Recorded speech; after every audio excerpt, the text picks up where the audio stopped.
Hey guys, and welcome back to this channel. In this video, I'll be showing you guys how you can manage your private town in Heartopia.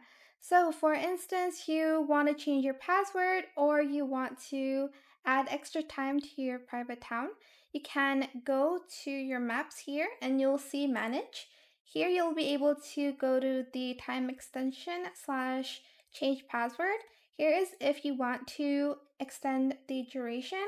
And then here is if you want to change the town's password. So if you want to change it and then press edit. And then if you want to extend the time of it, you can then press the edit as well once you've extended the time. So that is how you can edit your town in Heartopia, like your private town. I hope this tutorial was helpful for you guys. Don't forget to like, comment, share, and also subscribe to this channel if you haven't done that already. If you have any more questions about this video, just leave it in the comment section down below. I will try my best to answer them all for you guys. And if you found this video helpful, please click the thanks button as well. That is it. Thank you so much for watching. Bye!